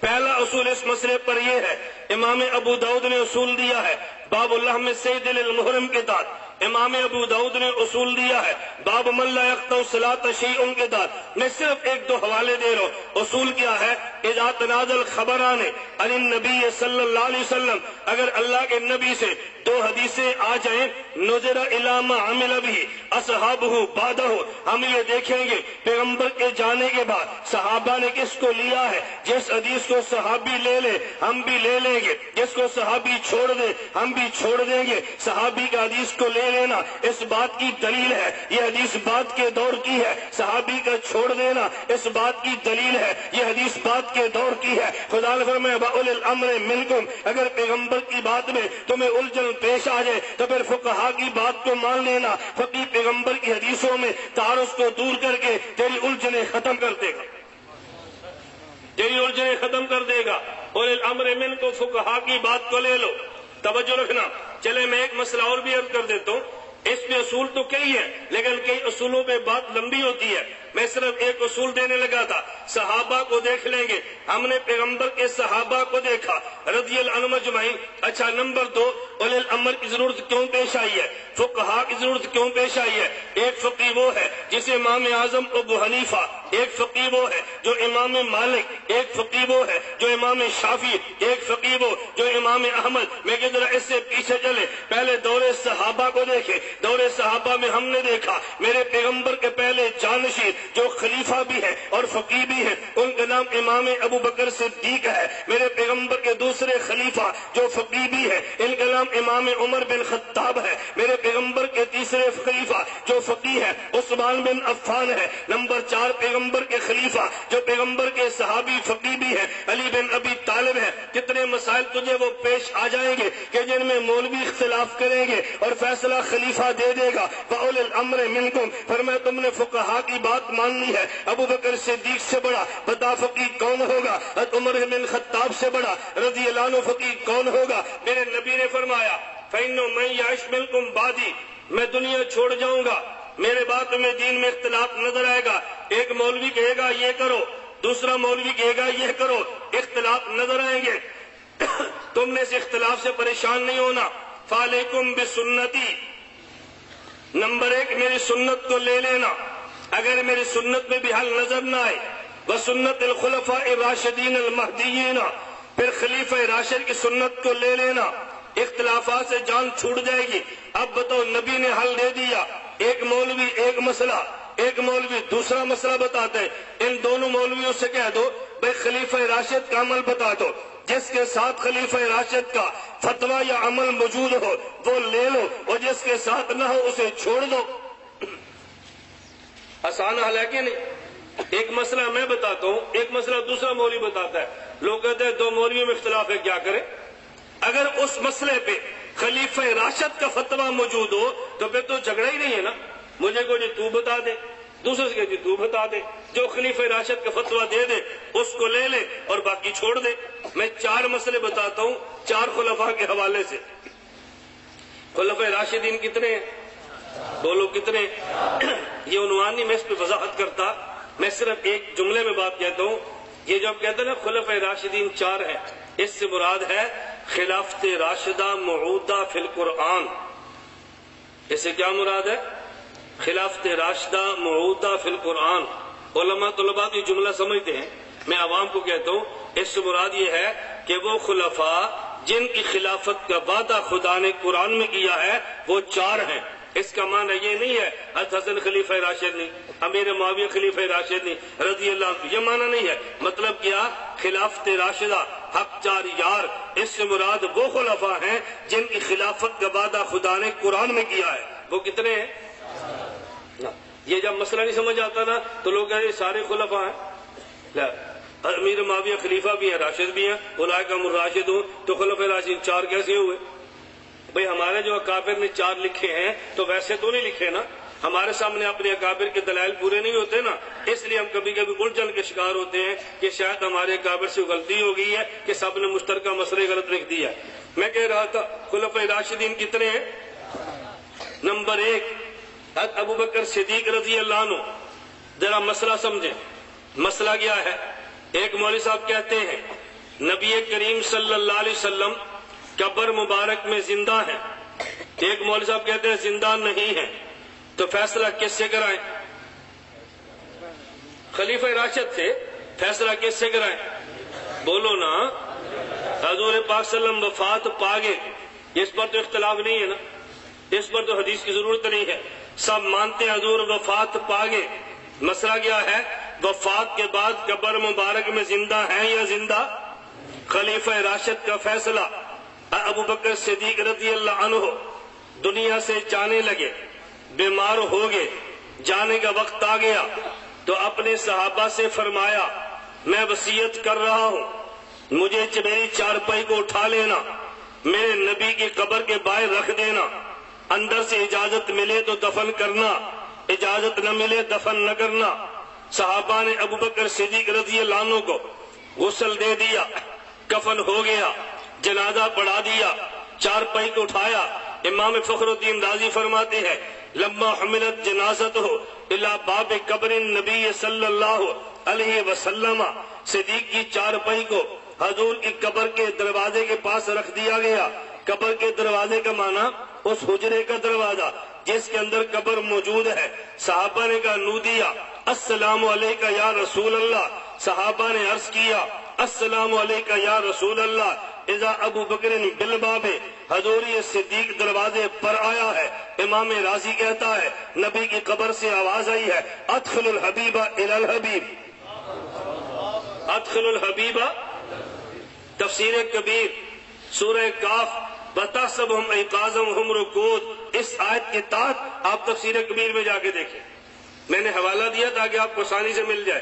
صدیق اکبر کا فتویٰ فیصلہ آ گیا، اگر یہ وصیت غلط تھی حضرت عمر بدل لیتے، عثمان بدل لیتے، حضرت علی بدل لیتے، نہ بدلنے اس بات کی دلیل ہے کہ وصیت بالکل شریعت کے مطابق ہے، تو پھر جھگڑے کی کیا ضرورت ہے؟ نمبر 2 مسئلہ، میں کہتا ہوں 3 طلاق دو تو 3 ہے، ایک مولوی کہتے ہیں 3 طلاق دو تو 1 ہے، لوگ کہتے ہیں کس کی مانے، وہ بھی حدیث پڑھتا ہے تم بھی حدیث پڑھتے ہو۔ میں نے کہا وہ حل ہو جو نبی نے دیا، نبی پاک صلی اللہ علیہ وسلم نے فرمایا اگر تمہیں میرے دین میں اختلاف نظر آئے خلیفہ راشد سے فیصلہ کرا لو، اگر صدیق اکبر کے دور میں کوئی ایسا فتویٰ موجود ہے تو لے آؤ، اگر نہیں ہے پھر عمر بن خطاب کے دور کا فتویٰ دیکھ لو، حضرت عمر بن خطاب نے فیصلہ فرما دیا 3 طلاق دو تو 3 ہوتی ہے۔ تو میں اس لیے کہہ رہا تھا جب تو مولوی میں اختلاف آ گیا تو خلیفہ راشد کو دیکھ لو، حضرت عمر نے فتویٰ دا کے مہر لگا دی ہے کہ دیکھو خلیفہ راشد نے فرما دیا 3 طلاق دو تو 3 ہوتی ہے۔ تیسرا مسئلہ آ گیا کہ جمعے کے دن اذان کتنی دینی ہے، میں کہتا ہوں اذانیں 2 دینی ہے، ایک مولوی کہے گا اذان 1 دینی ہے، آپ پریشان کیوں ہوتے ہو؟ اور یہ ایک مولوی 2 اذان کہتا ہے، ایک مولوی 1 اذان کہتا ہے، میں 2 اذان دیتا ہوں، مجھے کو تیرے پاس خلیفہ راشد کا فتویٰ موجود ہے جو اذان 1 دیتا ہے، اس سے پوچھو تیرے پاس فتویٰ موجود ہے، وہ کہتا ہے نہیں، تو پھر میرا فتویٰ مان لے، یہ میرا نہیں ہے خلیفہ راشد کا ہے۔ امام بخاری نے نقل کیا ہے، امام بخاری فرماتے ہیں ان التعظیم الثانیہ یوم الجمعہ امر بی عثمان حین کسر اہل المسجد، جمعے کے دن دوسری اذان کا فتویٰ خلیفہ راشد عثمان بن عفان کا ہے۔ خلیفہ راشد کو لے لو، الجھن کیا ہے؟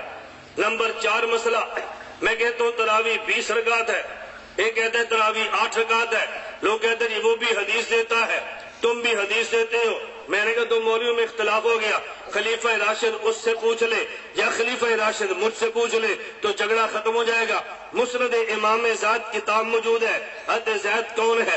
زید بن علی بن حسین بن علی، حضرت علی المرتضیٰ کے پڑپوتے، امام زید کی کتاب ہے مسند الامام زید۔ امام زید خود فرماتے ہیں حضرت علی المرتضیٰ نے یہ مستقل قاری کو حکم دیا تھا کہ تراویح 20 رکعت پڑھنی ہے، ہر 4 رکعت کے بعد ترویہ ہے، اس کے بعد 3 رکعت وتر ہے۔ تو میں اگر 20 رکعت کہتا ہوں خلیفہ راشد کا فتویٰ بھی لاتا ہوں، بھائی اگر 8 رکعت ہے خلیفہ راشد کا فتویٰ لاؤ، اگر تو 8 کا لائے گا موطا امام مالک سے تجھے ساتھ ہی 12 کا بھی اس کے بعد مل جائے گا، اگر 12 کا دے گا تو شرح بخاری اٹھائے گا، 20 رکعت عمر بن خطاب کے دور کی بھی مل جائیں گے۔ میں نے ایک سوال کا جواب دے دیا ہے، میں بتا یہ رہا تھا خلیفہ راشد کا فتویٰ موجود ہے کہ تراویح 20 رکعت ہے۔ اللہ نے فرمایا خدا کی بات مانو، اگر الجھن ہے وَأَطِیعُوا الرَّسُولَ، پھر ساتھ پیغمبر وضاحت کے لیے موجود ہے، اگر پیغمبر کے حدیث میں الجھن ہے وَأُولِي الْأَمْرِ مِنْکُمْ، پھر فقہا کی بات مانو۔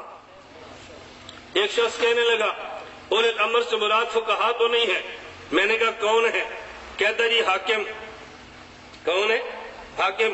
میں نے کہا تمہاری مان لیتے، میں کہتا اولی الامر سے مراد فقہا، تو کہتے اولی الامر سے مراد حاکم، تو پھر ابو بکر صدیق فقیہ بھی ہیں حاکم بھی ہے، حضرت عمر بن خطاب فقیہ بھی ہے حاکم بھی ہے، حضرت عثمان فقیہ بھی ہے حاکم بھی ہے، علی المرتضیٰ فقیہ بھی ہے حاکم بھی ہے، مان لے پھر مان لو۔ حضرت عمر بن عبدالعزیز، میں نے کہا مان لو، اب تم پھر ماننے کے لیے تیار نہیں ہو، پھر کہتے ہم نے کلمہ کا تو نہیں پڑھا، ہم نے نبی کا پڑھا ہے، تو میں نے کہا خود نبی پاک نے فرمایا ان کی بات مانو، پھر بھی ماننے کے لیے تیار نہیں ہے۔ میں بتا یہ رہا تھا اللہ نے فرمایا فقہا کی بات مانو، فقہا کی بات مانو گے نا الجھن نہیں ہوگی، پریشان نہیں ہوگے، الجھنیں ختم ہو جائیں گی۔ چلیے علی المرتضیٰ رضی اللہ عنہ، ان کے بعد حضور پاک کے صحابہ وہ دنیا میں پھیل گئے ہیں، لیکن باضابطہ جن نے دین کو مدون کر کے دیا ان میں پہلے شخص کا نام حضرت امام اعظم نعمان بن ثابت ابو حنیفہ رحمت اللہ علیہ، توجہ رکھنا، پہلے شخص کا نام امام اعظم ابو حنیفہ نعمان بن ثابت۔ ایک شخص کہنے لگا جی تمہارا امام کہاں پیدا ہوئے؟ میں نے کہا کوفہ۔ میں نے کہا کہاں ہونا چاہیے تھا؟ کہا جی مکہ۔ میں نے کہا نہیں، کوفہ میں ہونا چاہیے تھا۔ ایک کہتا جی مدینہ۔ میں نے کہا نہیں، کوفہ میں ہونا چاہیے تھا۔ تم شرما جاتے ہو، سینہ تان کے جواب نہیں دیتے، ڈر جاتے ہو، سینہ تان کے جواب دو۔ ہمارے امام اعظم ابو حنیفہ کہاں پیدا ہوئے؟ بولو نا، کہاں پیدا ہونا چاہیے تھا؟ کوفہ میں۔ تم جھجکتے کیوں ہو؟ کہاں پیدا ہونا چاہیے؟ میں نے کہا ان کو ہونا ہی کوفہ میں چاہیے تھا۔ مجھے کہتے جی کیوں؟ میں نے کہا حضور کے بعد پہلے خلیفہ، کہا جی ابو بکر۔ میں نے کہا دوسرے خلیفہ، کہا حضرت عمر۔ میں نے کہا تیسرے خلیفہ، کہا حضرت عثمان۔ میں نے کہا چوتھے، کہا علی المرتضیٰ۔ میں نے کہا خلافت راشدہ کتنے ہیں؟ کہتا جی 4۔ میں نے کہا علی المرتضیٰ خلفۂ راشدین میں سے آخری خلیفہ۔ اچھا صحابہ کے بعد جن کی فقہ دنیا میں چلی ہے، جو ان کو باضابطہ امت نے امام مان کے ان کی فقہ کو لیا ہے، مجھے بتا ان میں پہلا کون ہے؟ کہا جی امام اعظم ابو حنیفہ۔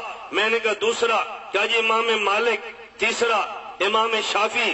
چوتھا امام احمد۔ جس طرح خلفائے راشدین میں سے بڑے صدیق ہے، چھوٹے عمر ہے، پھر عثمان ہے، پھر علی ہے، ان میں سے حضرت امام احمد چھوٹے، اس سے بڑے شافعی، اس سے بڑے امام مالک، اس سے بڑے امام ابو حنیفہ۔ چونکہ امام ابو حنیفہ پیدا ہوئے سن 80 ہجری میں، وفات پائی ہے 150 میں۔ حضرت امام مالک پیدا ہوئے 93 ہجری میں اور وفات پائی 179 میں۔ حضرت امام شافعی پیدا ہوئے 150 میں، وفات پائی 204 میں۔ حضرت امام احمد بن حنبل پیدا ہوئے 164 میں، وفات ہے 220 کے بھی بعد۔ میں اب بتانے لگا تھا بڑے امام ابو حنیفہ۔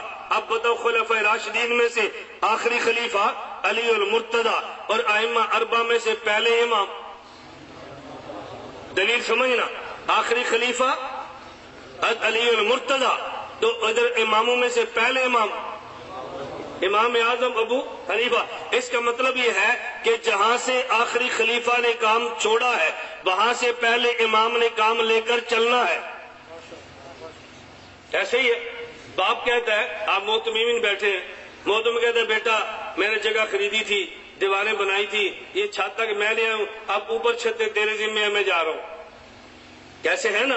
بیٹا کے باپ کہتا ہے بیٹا یہ میں نے مارکیٹ بنائی تھی، 7 جگہ لے لی تھی، میں بیمار ہو گیا ہوں، شاید مر جاؤں، اگلی مارکیٹ تیرے ذمہ ہے۔ میں نے کہا بڑا چھوٹے سے کہتا ہے جہاں پہ بڑا کام چھوڑتا ہے وہاں سے چھوٹا کام لے کر چلتا ہے۔ میں نے کہا علی المرتضیٰ خلافت راشدہ کے آخری چراغ ہے، امام ابو حنیفہ امامت کے پہلے چراغ ہے۔ جہاں علی المرتضیٰ نے کام کو چھوڑا ہے امام نے وہاں سے لے کر چلنا ہے۔ علی المرتضیٰ نے کام جو چھوڑا اس جگہ کا نام کوفہ ہے، امام جہاں سے چلیں گے اس جگہ کا نام کوفہ ہے۔ کوفہ علی المرتضیٰ کی اگر جائے شہادت ہے تو میرے امام کی جائے ولادت ہے۔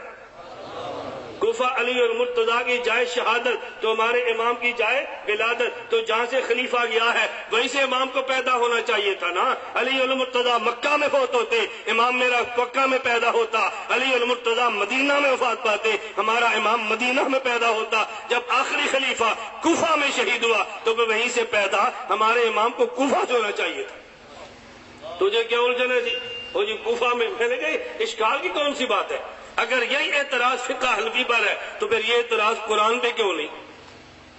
یہ جو قرآن پہ اعراب لگے ہیں کہاں لگے ہیں؟ حجاج بن یوسف یہ کس علاقے کا گورنر تھا؟ کوفہ۔ تو اعراب کوفے پہ لگ جائے، اعتراض نہیں ہے۔ جو تمہارے پاس قرات حفص موجود ہے یہ قاری کہاں کے تھے جی؟ کوفہ کے۔ اس قرات حفص کا راوی کہاں کا تھا؟ کوفہ۔ تو کوئی اعتراض نہیں، پھر اس قرآن کی قرات کو بھی چھوڑ دے۔ جو تیرے پاس عجیب بات یہ ہے اس وقت جو مکہ مکرمہ میں ائمہ حرمین قرآن کی تلاوت کرتے ہیں یہ قرات وہ ہے جو قاری کوفی ہے اور قرات وہ جس کا راوی کوفی ہے۔ اگر قرآن کا قاری اور راوی کوفی ہو یہ قابل قبول ہے تو پھر فقہ کا امام کوفی ہو، تو مجھے بتا قابل قبول کیوں نہیں ہے؟ اس کا مطلب یہ ہے کہ پھر اناد ہم سے کوفہ سے نہیں ہے، اصل اناد کی وجہ اور ہے۔ حضرت امام اعظم ابو حنیفہ، میں خیر بتا رہا تھا، ہم اللہ کو بھی مانتے ہیں، پیغمبر کو بھی مانتے ہیں، پیغمبر کے بعد فقہا کو بھی مانتے ہیں۔ میں آخری جملہ عرض کرتا ہوں، اگر فقہا کو نہ مانے مسائل پیدا ہوتے ہیں، اگر فقہا کو مان لے تو مسائل حل ہوتے ہیں۔ شیطان مسائل پیدا کرتا ہے، فقیہ مسائل کو حل کرتا ہے۔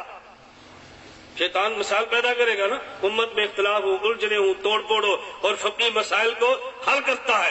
اس لیے پیغمبر نے فرمایا فقیہ واحد اشد علی الشیطان من الف عابد، شیطان ایک فقیہ سے اتنا ڈرتا ہے جتنا 100 عبادت گزاروں سے نہیں ڈرتا۔ اور تیرا میرا امام تو فقیہ نہیں، سید الفقہا ہے، وہ تو فقہا کا بھی باپ اور دادا ہے۔ تو بتاؤ ان کے آنے سے شیطان نہ ڈرے، یا وہ شیطان نہیں ہے یا وہ فقیہ نہیں ہے۔ گل سمجھ آئی کہ نہیں؟ اگر مفتی اور عالم سے باطل نظام پریشان نہیں ہے تو یا تو مفتی نہیں ہے یا نظام ٹھیک ہے۔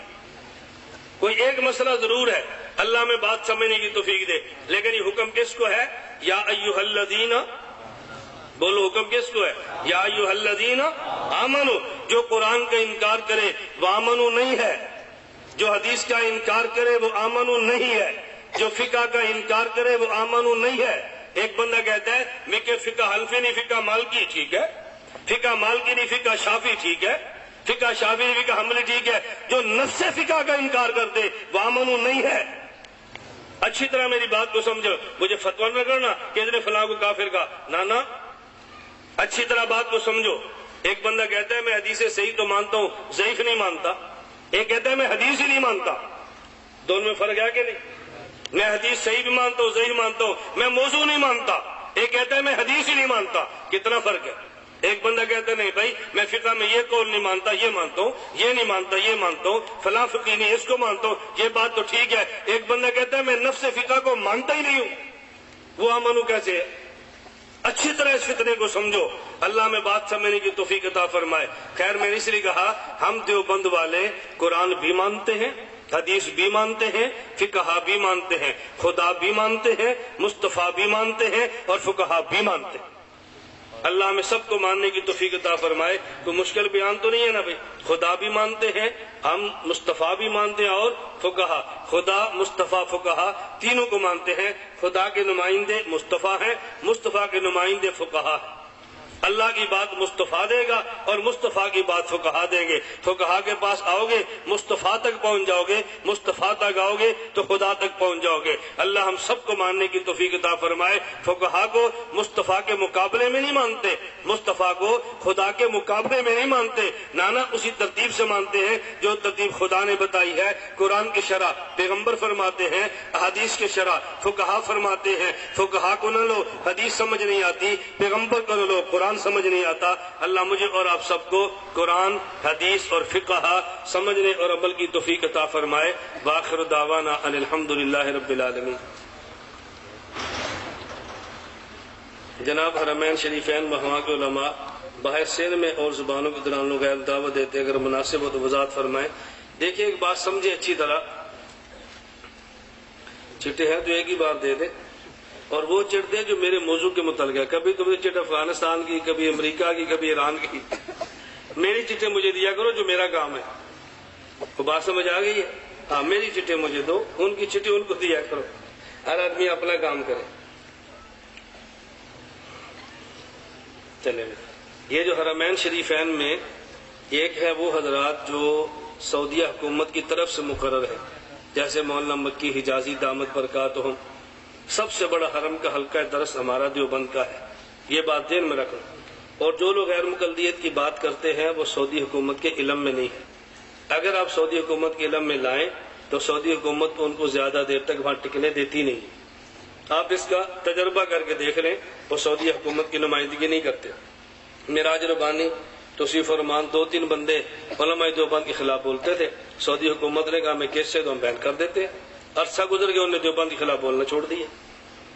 اس لیے وہ آپ کی حکومت، سعودی حکومت احترام بھی کرتی ہے، دیوبند کو مانتی بھی ہے۔ ڈاکٹر ذاکر نائک کون ہے؟ میں تو بتاتا رہتا ہوں یہ ڈاکٹر بھی ہے، ذاکر بھی ہے، نائک بھی ہے، اور کیا بتاؤ کون ہے؟ ڈاکٹر بھی ہے، ذاکر بھی ہے، اور ساتھ نائک بھی ہے۔ امام حنیفہ کی تصانیف ہیں؟ اگر نہیں تو کیا وجہ ہے؟ امام صاحب رحمۃ اللہ علیہ کی تصانیف نہ ہونا قابل اعتراض نہیں ہے. اگر امام صاحب کی تصنیف نہ ہونا قابل اعتراض ہو تو بتاؤ نبی کریم صلی اللہ علیہ وسلم کی کوئی تصنیف ہے؟ جی تو پھر کیا حضور پاک کو ہم نبی ماننا چھوڑ دیں کہ ان کی تصنیف ہی کوئی نہیں ہے؟ اللہ کے نبی کی تصنیف نہیں ہے تو ان کو ماننا چھوڑ دیں. امام صاحب کے شاگردوں نے جو لکھی ہے تو امام صاحب کے علوم ہی لکھی ہے نا. بعض کام ہوتے ہیں جو استاد کے لیکن وہ شاگرد کرتے ہیں. ایک چھوٹی سی بات اب ذہن نشین فرما لو. ہمیں ایک ساتھی مجھے کہنے لگا کہ مولانا صاحب آپ بہت تبلیغی جماعت کی بہت وکالت کرتے ہیں، سروزے کی بھی، چلے کی بھی، سال کی بھی، فضائل مال کی. میں نے کہا کرتا ہوں، میرا کام ہے تو کیوں نہ کروں. اچھا کہتے ہیں آپ خود سال کیوں نہیں لگاتے؟ آپ خود بھی لگاؤ. میں نے کہا مجھے نہ چھیڑو اس لیے کہ میرے پاس اپنے دفاع پر بھی دلیل موجود ہے. ہمیں نہ چھیڑو، آپ کا دفاع کر رہے ہیں بس آپ چلتے رہو. نہیں پھر بھی میں نے کہا آپ بتاؤ مجھے کیوں سال لگانا چاہیے؟ دیکھیے جی آپ عالمی نبی کے وارث ہیں تو میں نے کہا وارث وہی کام کرتا ہے جو مورث نے کیا ہو نا. تو کیا حضور پوری دنیا میں گئے ہیں؟ کہتا نہیں. تو میں نے کہا پھر میں کیوں جاؤں؟ ابھی حضور خود نہیں گئے، صحابہ کو تو بھیجا ہے نا. میں نے کہا میں خود نہیں جاؤں گا، شاگردوں کو بھیج دوں گا. کہتا پھر میں نے کہا نا کہ ہمیں نہ چھیڑو، آپ کی ہم تائید کرتے ہیں بس کافی ہے. اور بات سمجھ آ گئی؟ نبی ترتیب تو یہی ہے نا. نبی پاک صلی اللہ علیہ وسلم خود تشریف فرما ہے اور صحابہ کو بھیج دیے. شیخ الحدیث صاحب حدیث پڑھا رہے ہیں، اساتذہ کتابیں پڑھا رہے ہیں، شاگرد ان کے جا رہے ہیں. قاری صاحب حفظ کے بچوں کو پڑھاتے ہیں، شاگرد ان کے جا رہے ہیں. یہ نبی ترتیب ہے نا. قاری مولوی کو آپ کیوں چھیڑتے ہیں؟ اس کا معنی یہ نہیں کہ نہیں جانا چاہیے، جانا چاہیے، لگانے چاہیے، سال لگائیں، زندگی لگائیں. ہم تو خوش ہیں اس پر. پوری کتاباں دیتے ہو. جنتی لوگ جنت میں نہیں، ادھر علماء سے پوچھیں گے، انبیاء سے کیوں نہیں پوچھیں گے؟ انبیاء نے امت کو علماء کے حوالے فرمایا، اس لیے علماء سے پوچھیں گے. جو چیزیں اور مذاہب میں نزدیک جائز ہے ہمارا نہ جائز، اس پر عمل کرے تو یہ صحیح ہے. اگر دلیل کی بنیاد پہ کریں، اصحاب دلیل ہے تو صحیح ہے. اگر اصحاب ترجیح میں سے نہیں ہے تو پھر نہ کریں، بس شہوت کی بنیاد پہ نہ کریں. مولانا فضل الرحمان سے کردار پر روشنی ڈالی کیونکہ ان کی سیاست اور کردار پر اعتراض کرتے ہیں. مولانا فضل الرحمان صاحب دامت برکاتوں پر ایک مستقل کتاب آئی ہے اور اس کتاب میں جتنا جاندار مضمون میرا شاید ہی کسی کا ہو. آپ ذرا کتاب پڑھیں، اس میں میرا مضمون دیکھنا، جتنا جاندار مضمون میرا ہے نا وہ شاید ہی کسی کا ہو. آپ اس کو ذرا دیکھ لیں. مولانا فضل الرحمان صاحب دامت برکاتوں اسمبلی میں علماء دیوبند کے قائد ہیں. یہ اچھی طرح بات سمجھیں. ہم مولانا فضل الرحمان صاحب سے فتوے نہیں لیتے کیونکہ مفتی نہیں ہے وہ. فتوے کی باری آئے گی تو مفتی تقی عثمانی صاحب کو حجت سمجھیں، لیکن جب سیاست کی باری ہے پھر مفتی تقی عثمانی صاحب نہیں، پھر مولانا فضل الرحمان صاحب. اور جب آئے گی اللہ کے راستے میں گشتوں کی بات تو پھر ہم مولانا فضل الرحمان سے بھی پوچھیں گے، پھر رائیوڈ والے سے پوچھیں گے. اس مسئلے پر رائیوڈ والے ہمارے پڑھیں. اور جب کہ مناظرہ کرانا پڑے تو پھر ہم، میں بڑا تو نہیں کہتا لیکن نمائندہ پھر آپ کا ہم، پھر ہمارے ذمہ لگائیں. بات سمجھ آ رہی ہے؟ ذاکر نائک کون ہے، مودودی کون ہے، غیر مقلد کون ہے، بریلوی کون ہے، شیعہ کون ہے؟ یہ مولانا فضل الرحمان صاحب کا کام نہیں ہے، رائیوڈ کا نہیں ہے، مفتقی صاحب کا نہیں ہے. یہ کن کا ہے؟ یہ ہمارا. یہ ہم سے پوچھا کریں. اس پہ آپ ٹکراؤ کیوں ہوتا ہے کہ جی مولانا فضل الرحمان سے ملا لی، آپ کہتے ٹھیک نہیں ہے. میں نے کہا بھی ملا لیے کیوں؟ جب آدمی نے چھت کے اوپر چڑھنا ہو تو گندی سیڑھی پر پاؤں رکھ کے چڑھ جاتا نا. کوئی جی سیڑھی گندی کیوں رکھی ہے؟ تو سیڑھی ہے تو ہوتی گندی ہے نا. نہیں سمجھے تو وہ سمجھ آ گئی ہے. ہاں تو سیڑھیاں کبھی کبھی گندی اچھی مل جاتی ہیں ان کے اوپر، اصل منظر پہ جو جانا ہوتا ہے. اتنی جلدی اعتراض نہ کیا کرے. سید ابو العالی مودودی فاضل دیوبند تھے، نہ یہ ثانیہ اماں کے بگوڑے ہیں، دیوبند کے فاضل نہیں ہیں. یہ گیا تھا لیکن وہاں سے دوڑ گیا تھا، ثانیہ سے پہلے دوڑ گیا تھا. اور یہ منشی تھا، لکھتا تھا وہاں، پڑھتا نہیں تھا. پھر ابو العالی مودودی کا اپنا انٹرویو چھپا ہوا ہے اخبار پہ، خمینی مودودی دو بھائی، کتاب موجود ہے الخمینی والمودودی شقیقان. یہ کتاب عربی میں بھی ہے، اردو میں بھی ہے. اس میں مودودی خود لکھتا ہے کہ مجھے اللہ نے لکھنے کا فن دیا تھا تو میں نے قلم کو بطور اپنا ذریعہ معاش کے استعمال کیا ہے. اس نے تفسیر لکھی ہے پیسے کمانے کے لیے، تم نے سمجھا کہ جنت جانے کے لیے. شیعہ کے ساتھ اتحاد کے بارے میں کیا آپ کچھ کہیں گے؟ اگر کہا تو ہمارے رکاوٹ. میں نے آپ سے پہلے گزارش کی، اس کے جواب میں نے آپ کو دے دیے، شاید آپ سمجھے نہیں. ایک ہوتا ہے شیعت کے بارے میں فتویٰ، ایک ہوتا ہے شریعت کو استعمال کرنا. فتویٰ مفتی دے گا، استعمال سیاستدان کرے گا. نہیں سمجھے؟ مولانا فضل الرحمان صاحب یہ پتا ہے کہ ان کو استعمال کیسے کرنا ہے. یہ نہیں ہے کہ وہ مولانا صاحب پوچھے کبھی انہوں نے کہا یہ مسلمان ہے ہمارے امام ہے، کبھی بھی نہیں کہا. فتویٰ اور ہوتا ہے، استعمال کرنا اور ہوتا ہے. یہ گوبر پاک ہوتا ہے نہ پاک ہوتا ہے؟ پخانہ پاک ہے نہ پاک ہے؟ تو تو کبھی استعمال کرنا پڑ جائے تو اس آدمی کھاد بنا کے استعمال کر لیتا ہے. استعمال اور چیز ہوتی ہے، حلال حرام اور چیز ہوتا ہے. دونوں میں فرق کیا کرو. اتنی جلدی اپنے اکابر کے خلاف زبان درازی نہ کیا کرو، اپنی زبانیں کنٹرول رکھو. یہ بات ظاہر کرتے ہیں کہ دین کے تمام شعبے ایک ہی طرح دوسرے پر اعتراض نہیں، بالکل غلط ہے. دین کے کسی بھی شعبے پر اعتراض کرنا اپنے آپ کو دین سے باہر نکالنے والی بات ہے. جمعیت علماء اسلام کا امیر دیکھو میں نے بتا دیا. مولانا صاحب کے بارے میں بعض لوگ کہتے ہیں مولانا دنیا پرست سیاستدان ہے. آپ دنیا پرست سیاستدان کیسے ہے؟ اللہ پاک نے دنیا دے دی ہے تو دنیا پرستی ہے. پھر کل کو تو مجھے بھی کہو گے. میں پچھلے سال آیا تو میری گاڑی چھوٹی تھی، آج دیکھو 2 ہیں. تو میں نے کہا پیسے جمع کر رہا ہے، کہاں سے گاڑیاں آ گئی؟ یہ تو فتویٰ کرنے میرے اوپر بھی ٹھوک دینا. ہم نے اگلی دفعہ نے تو 3-4 ہونی ہے. ظاہر ہر سال بدلتے جائیں گے نا جی. پہلے ہمارا تعارف کم تھا، چھوٹی تھی، بڑھ گیا. آپ دیکھیں گارڈ بھی ہیں، آئندہ آئیں گے اور اپنے قافلے کے ساتھ آئیں گے. اب کل تو مجھے بھی کہنا ہے دیکھو دنیا پرست آدمی ہے، پتہ نہیں بننے والے کتنے پیسے دیے ہیں ان کو. ایسی بات نہ کہا کرو. اللہ اصلاح فرمائے. علماء کے پاس دنیا دے کر خوش ہونا چاہیے. علماء کے پاس عزت دے کے بندے خوش ہونا چاہیے. اللہ کا احسان ہے کہ ہمارے مولانا کے پاس گاڑی ہے، مولانا کے پاس اچھا مکان ہے. جس سجدہ وہ لوگ بیٹھ کے کام کرتے ہیں ان کو زیب دیتی ہیں بڑی چیزیں، اور ہماری پوری جنگ وہ لڑتے ہیں. آپ کے سیاستدانی جماعتوں میں سے ایک مولانا فضل الرحمان بچا ہے جس کے اوپر نہ اخلاقیات کا الزام ہے نہ مالیات کا الزام. تھوڑا سا بھی الزام ہوتا نا نیب والے کیا آج عمران خان بھونک بھونک کے تھک جاتے ہیں. یقین کریں یہ تو کردار کا غازی بندہ ہے. کوئی اس پر الزام آج تک دنیا ثابت نہیں کر سکتی. قرات خلف الامام کے متعلق نہیں، قرات امام بھی. یہ جو مسائل ہیں نا آپ کے، میری آپ سے گزارش ہے ابھی دعا سے فارغ ہونے کے بعد باہر ہمارا بہت بڑا سٹال لگا ہوا ہے. اس سٹال سے آپ کتابیں بھی لیں، پوسٹر بھی لیں اور سیڈیاں بھی لیں اور کیسٹیں بھی لیں. فرقہ بریلویت، فرقہ اہل حدیث، فرقہ مختلف جماعت المسلمین، فرقہ سیفیہ، ہر فرقے پر کتاب ہے. نماز اہل سنت ایک کتاب لے لیں، یہ سارے مسائل اس کے اندر آ جائیں گے. پوسٹر آپ لے لیں اپنی بیٹھکوں میں لگائیں. یہ جو گندے پوسٹر لگاتے ہیں بیٹھکوں میں، ان گندوں کے بجائے آپ حضرات ہمارے پوسٹر لگائیں. 4 کلر میں ہیں، 8 پیپر میں ہیں، خوبصورت چھپے ہوئے ہیں، اوپر مسائل لکھے تو باہر موجود ہیں. آپ لے لیں گے نا. اجتہاد پر علماء کو کیا اجتہاد پر علماء کو تضاد کیوں ہے؟ اجتہاد تو ہوتے ہوئے جس میں تضاد ہو، تضاد نہ ہو تو اجتہاد کی ضرورت ہی کیا ہے؟ پرچم جمیل کو پرچم نبی کہنا درست ہے. بعض دوست کہتے ہیں مفتی شیخ احمد نے اس پر رد فرمایا. اصل میں بات یہ نہیں ہے، ہمارے حضرات جو رد فرماتے ہیں ہم اس رد کو سمجھتے نہیں ہیں. مفتی شیخ سے رحمہ اللہ کا مقصد یہ ہے کہ ہر بندہ 4 لکیریں کھینچے اور یہ کہہ دے کہ پرچم نبی ہے تو یوں نہ کہ یہ پرچم جمعیت کا ہے لیکن رنگ وہ ہے جو رسول اللہ صلی اللہ علیہ وسلم کے پرچم کا رنگ ہے. یہ پرچم نبی کا معنی ہے. کوئی بندہ یہ نہ کہ یہ وہی پرچم ہے جو حضور نے استعمال کیا تھا تو پھر تو پرچم نبی نہیں ہے نا. تو ان کی بات اور ہوتی ہے، جمعیت کی اور ہوتی ہے. اب دونوں کا آپس میں لڑا دیتے. سنتوں کے بعد باقاعدہ دعا کرتے ہیں روشنی فرمائے. اکیلے کرنا چاہے تو کر لیں، اجتماعی نہیں کرنی چاہیے. 5 پیری حضرات کے بارے میں نماز کیسا ہے؟ جیسا آپ نے لکھا ہے نا ویسے ہی نماز ہے. سمجھ آ گئی؟ کہتے 5 پیری نماز کیسا ہے، میں نے کہا جیسے غلط لکھا ہے نا ویسے نماز بھی نہیں ہوتی. ان کے پیچھے کو نماز کیسی ہے، نماز نہیں ہوتی. جو آپ نے پڑھی ان نمازوں کو لٹانا آپ کی ذمہ داری میں شامل ہے. اپنی نمازیں خراب اور برباد مت کریں. یہ جو آپ کے مسئلے ہیں نا یہ بہت لمبے چوڑے مسئلے ہیں. یہ بجلی کنیکشن ہے، پانی کنیکشن ہے، مسجد کا ہے، میٹر کا مسئلہ ہے. یہ یہاں علماء سے مسئلہ پوچھا کریں، دارالفتاء سے رابطہ فرمائیں. طلاق کا مسئلہ 3 طلاق 2 3 ہوتی ہے، ہم نے بتا دی ہے.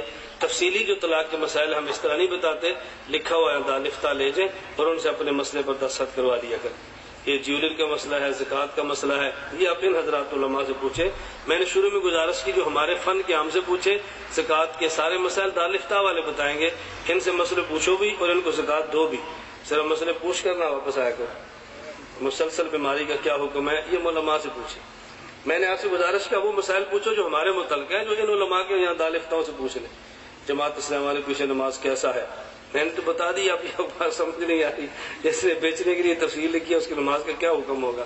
اللہ ہم سب کی نمازوں کی حفاظت فرمائے. اللہ ہم سب کے ایمان کی حفاظت فرمائے. باخر دعوانا الحمدللہ رب العالمین والصلاة والسلام علی رسولی وعلی آلہ اصحابہ اجمعین۔ اے مولا کریم ہم سب کے گناہوں کو معاف فرما دے، خطاؤں سے درگزر فرما دے، جائز حاجات کو پورا فرما دے، مشکلات کو دور فرما دے، عافیت کے ساتھ دین کی خدمت کے لیے قبول فرما لے۔ اللہ اس کے ادارے کو ظاہری اور باطنی ترقیاں عطا فرما۔ اے اللہ خزانہ غیب سے ان کو اسباب عطا فرما۔ ہمارے علماء کرام کی اللہ تو حفاظت فرما، شرور و فتن سے محفوظ فرما، گھر باہر کی فتنوں سے محفوظ فرما۔ اے اللہ تو اپنے دین کے لیے قبول فرما لے۔ اے اللہ گناہوں کی وجہ سے ہمیں دین سے محروم نہ فرما۔ اے اللہ ہماری نالائکی کی وجہ سے جو مسائل پیدا ہوں اپنے فضل و کرم سے تو حل فرما دے۔ اے اللہ ہم سب کا خاتمہ بالایمان فرما، قیامت کے دن حضور اکرم صلی اللہ علیہ وسلم کی ہم سب کو شفاعت نصیب فرما۔ وصلی اللہ تعالی علی رسول خیر خلقہ محمد و آلہ وصحبہ اجمعین برحمتک یا